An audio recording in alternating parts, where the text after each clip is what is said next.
The sun hung low over Lusaka as mourners gathered for the funeral. The air was heavy with grief, but beneath the sorrow, whispers of curiosity spread. Everyone knew the will would be read that afternoon, and everyone also knew the story of Ao, the son his father had pushed away. Inside the living room, family members filled every corner, their faces tight with expectation.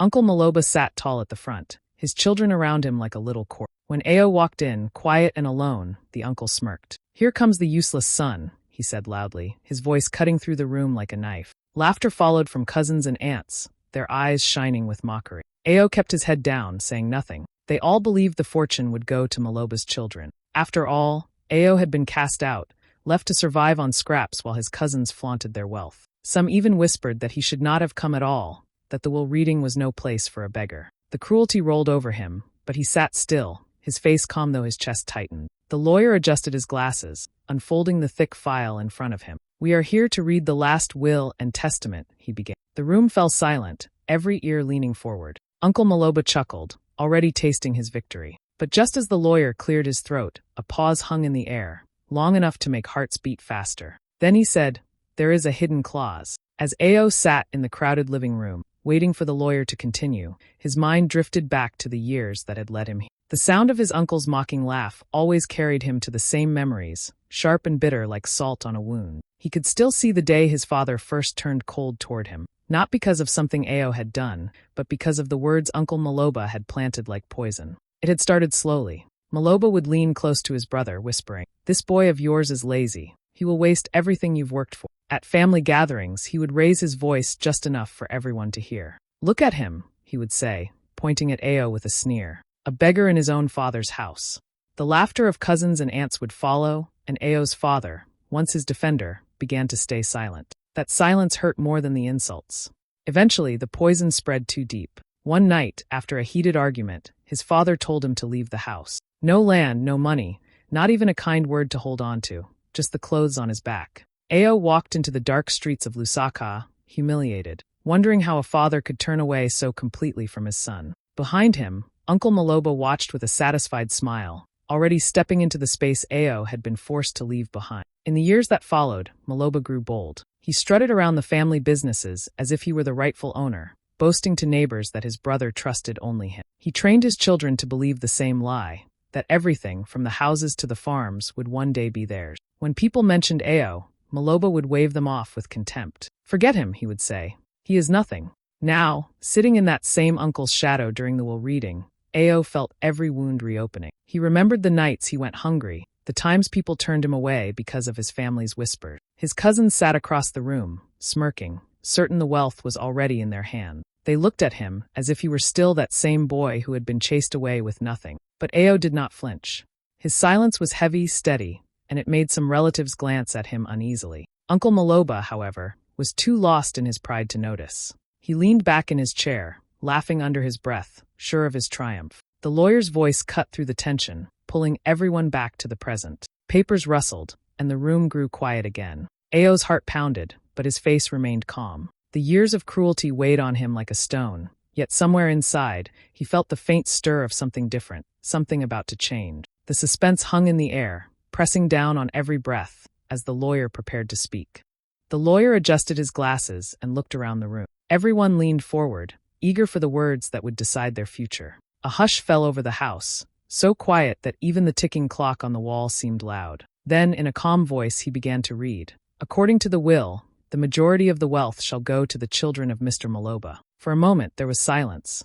Then the room exploded with laughter, laughter that belonged almost entirely to one. Uncle Maloba slapped his hands together, clapping loudly, his chest swelling with pride. "Did I not tell you?" he shouted, his eyes shining with victory. "I told you this boy is worthless." Even his own father knew it. He laughed so hard tears gathered at the corners of his eyes, while his children leaned against him, grinning from ear to ear. Across the room, Ao sat still. His cousins looked at him with smug faces, some even shaking their heads as if to say he had no right to be there. "See?" one of them muttered, just loud enough for others to hear. "The beggar is finished." Their mocking eyes cut into him, reminding him of every cruel word, every humiliation he had endured. But Ao did not move. He did not cry, nor argue, nor try to defend himself. His calmness unsettled a few of the relatives. They whispered to each other, confused by his silence.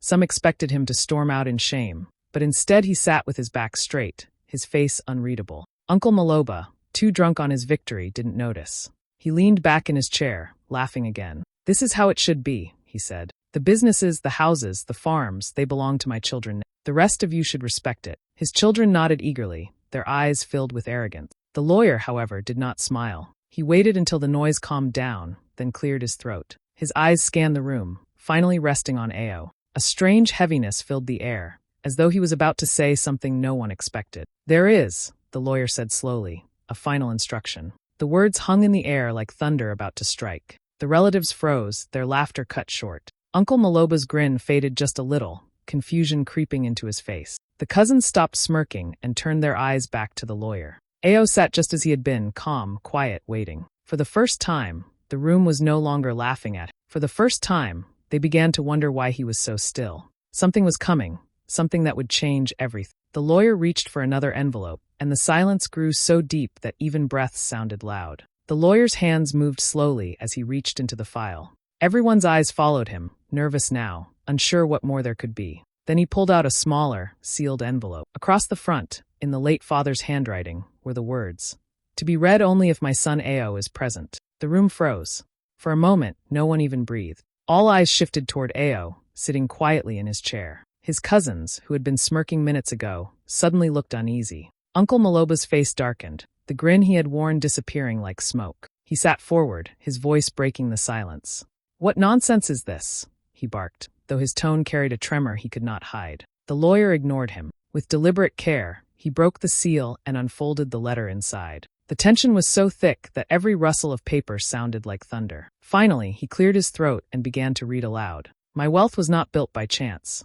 It was built with sweat, sacrifice, and loyalty. I feared that greed would one day destroy my family, so I made a choice.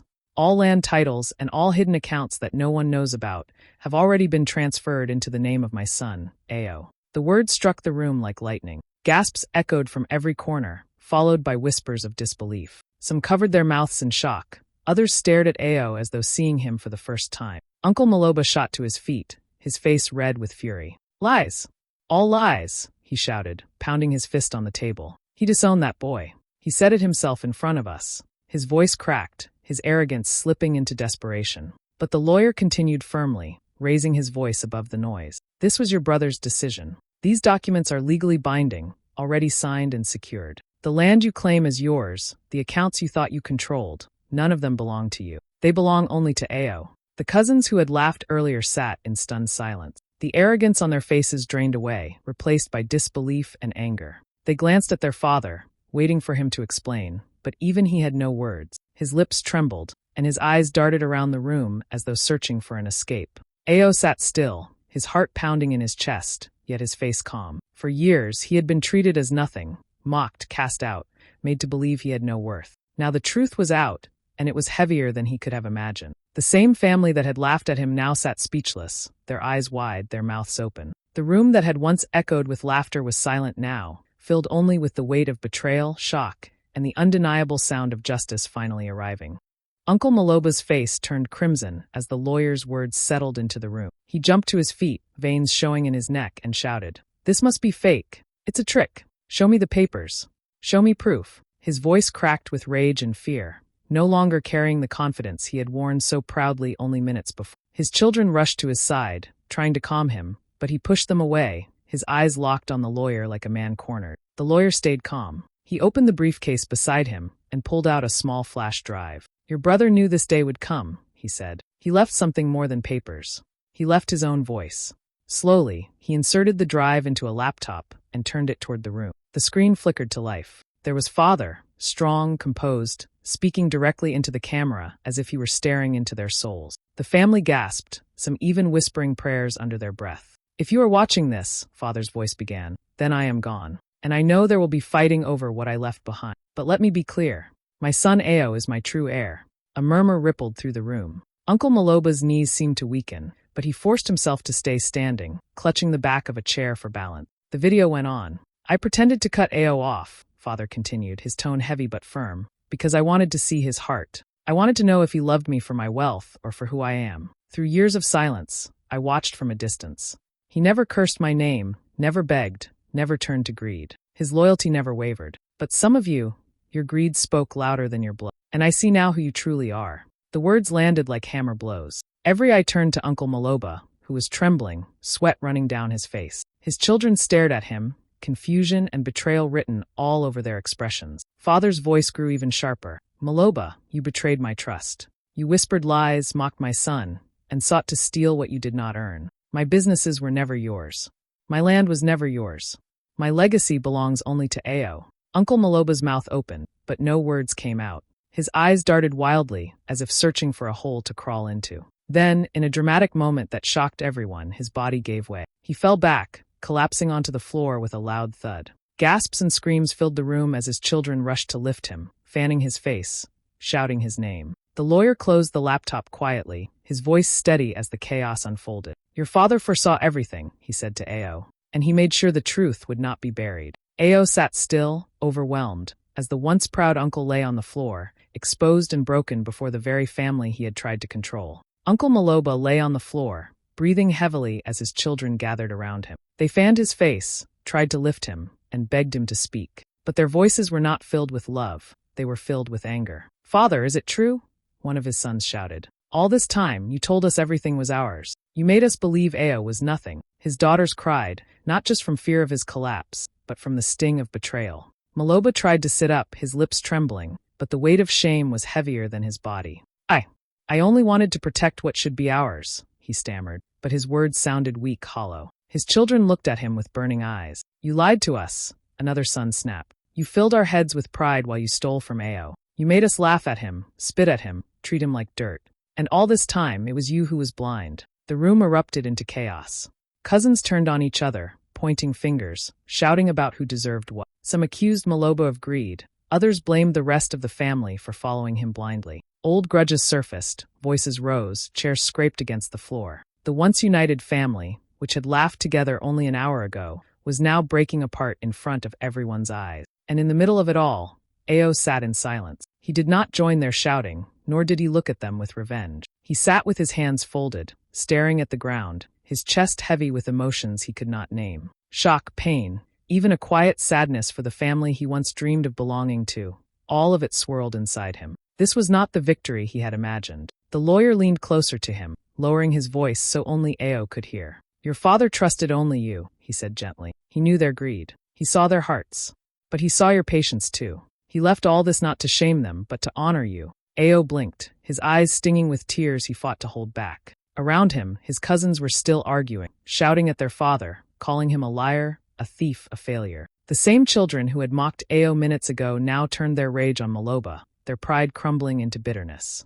For the first time in years, Ao was not the one carrying shame. He was the quiet center of a storm, the one his father had seen clearly all along. The lawyer's words echoed in his mind, steady and heavy. Your father trusted only you. The noise of the fighting blurred into the background as Ao sat frozen, his heart breaking and healing at the same time. What had once been his deepest wound was now his greatest truth. And though the family tore itself apart around him, Ao knew something none of them could take away. He was his father's chosen son. By the next morning, the news of the will reading had spread far beyond the walls of that living room. Word traveled through the streets of Lusaka like wildfire. At market stalls, in minibuses, and in small barber shops, people whispered about the son who had been cast out, only to return as the true heir. Did you hear? One woman said as she sold vegetables. The one they called useless is now the richest of them all. Men shook their heads in disbelief, and neighbors who once mocked Ao now spoke his name with respect. For years, people had laughed at him. They remembered seeing him walking dusty roads alone, carrying second-hand clothes, while his cousins drove flashy cars and boasted of their family power. Some had even joined in the laughter, pointing fingers, calling him cursed. But now, those same neighbors began to nod with admiration. He suffered in silence, they said. Look how he has been lifted up. Meanwhile, Uncle Maloba was rushed to the hospital after fainting at the will reading. His body recovered quickly, but his pride did not. He lay in bed, refusing visitors, his once commanding voice reduced to whispers. The man who had mocked Ao as a beggar was now the subject of pity. His children, who once walked with their heads high, now kept to themselves, embarrassed by their father's fall. Through it all, Ao stayed quiet. He did not strut through the streets or boast about his inheritance. Instead, he walked with a calm dignity, greeting those who came to shake his hand. At night, when he was alone, he sat by his window and thought about everything that had happened. The pain of the past was still there, sharp and heavy, but it no longer defined him. "This wealth," he whispered to himself, "isn't for revenge." His voice trembled, but his heart felt steady. "It is for building, for giving, for making something better than what was given to me." He thought of the children who went to bed hungry, the schools without books, the clinics without medicine. He remembered his own nights of hunger and shame, and he knew he could not allow others to suffer the way he had. His father's test had been cruel, but perhaps it had given him the strength to understand what wealth was truly for. Outside, the community watched him carefully, waiting to see if he would become proud like his uncle or generous like his father once had been. Every step Ao took was now under their eyes, but instead of fear, he felt a quiet determination. He was no longer the useless son. He was a man with a purpose. And as the city of Lusaka buzzed with gossip, one truth rang louder than all the chatter. Ao had endured shame, betrayal, and cruelty, yet now he stood with the power to turn his pain into hope for others. Ao wasted no time in deciding what to do with the inheritance. While others expected him to buy luxury cars, build mansions, and flaunt his new power, he quietly chose a different path. He went back to the neighborhoods where children studied under trees because schools had no classroom. He visited clinics where mothers sat on benches with sick babies, waiting for medicine that never arrived. He walked into orphanages where children shared a single blanket at night. Each visit reopened old wounds from his own struggles, but instead of breaking him, it fueled his determination. The first project he funded was a small primary school. Within months, classrooms rose where there had once been only dust and chalkboards nailed to trees. Next, he rebuilt a crumbling health center, adding beds, medicine, and staff who no longer had to turn patients away. He poured resources into orphanages, making sure every child had food, books, and a safe place to sleep. People were astonished. They had expected arrogance, revenge, or at least distance. But instead, Ao gave and gave and gave. Slowly, the same community that once mocked him began to speak his name with pride. Old men in markets called him a blessing. Women whispered prayers for him as they fetched water. Children who didn't even know his story shouted his name happily when he passed by. His father's wealth, once a source of conflict, had become a bridge of hope for thousands. Meanwhile, life for Uncle Maloba took a different turn. After his fall, creditors began to circle, debts he had hidden for years now piling on his head. The businesses he had boasted about slipped through his fingers one by one. Soon, he had nothing but shame and unpaid bills. Swallowing his pride, he came to Ao, his voice shaking, his eyes avoiding direct contact. "Nephew," he said softly, I need your help." For a moment, the room was silent. This was the same uncle who had called him a beggar in his own father's house. The same man who had mocked his every step, who had laughed when he was thrown out with nothing. Now he stood begging, humbled and broken. Ao looked at him for a long time, his heart heavy. Then he nodded. "I will help you," he said quietly. "Not because you deserve it, but because I refuse to become what you were to me." His voice carried no anger, only a calm strength. He paid the debts, arranged support, and made sure his uncle's family did not suffer. The community watched all of this, and their respect for Ao grew even deeper. They saw not just a rich man, but a man of dignity, a man who chose mercy over revenge. His story spread beyond Lusaka, told in churches, schools, and homes as a lesson of patience, resilience, and forgiveness. Ao's redemption was not in the wealth itself, but in how he used it, to heal, to build, and to prove that kindness, even when undeserved, was the greatest victory of all.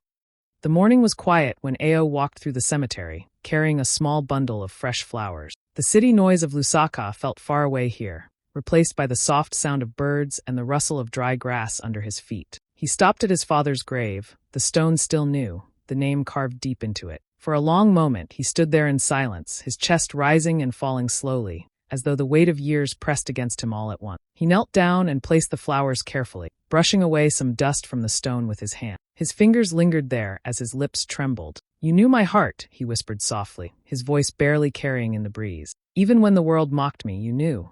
His eyes burned as tears slipped down his cheeks. For years, he had lived with the pain of rejection, the sting of being disowned, and the cruelty of being laughed at by his own family. But now, in this quiet place, it all melted into something different, something like peace. Ao bowed his head, his tears falling onto the grass. "I promise you, Father," he continued, his words breaking with emotion, "I will honor your trust. I will use what you left me not to destroy, but to build. Not for revenge, but for love. You gave me a second chance, and I will not waste it." His body shook with sobs, but there was strength in them, like a man finally releasing years of hidden pain. As he knelt there, footsteps sounded on the path behind him. Slowly, he turned and saw Uncle Maloba. The once proud man walked with slumped shoulders, his face pale, his eyes fixed on the ground. He stopped a few feet away, but he did not speak. His lips moved slightly, as if he wanted to say something, but no words came out. He could not even bring himself to meet Ao's gaze. For a brief moment, Ao felt the old anger rise in him, the memory of insults, the years of humiliation, the night he was thrown out with nothing. But then he looked at his uncle again, and what he saw was not power, but defeat. Not arrogance, but shame. And something in Ao's heart softened. He did not speak, but he lifted his eyes to the sky, letting the silence carry what words could not. His uncle turned away slowly, still unable to look at him, and walked down the path alone.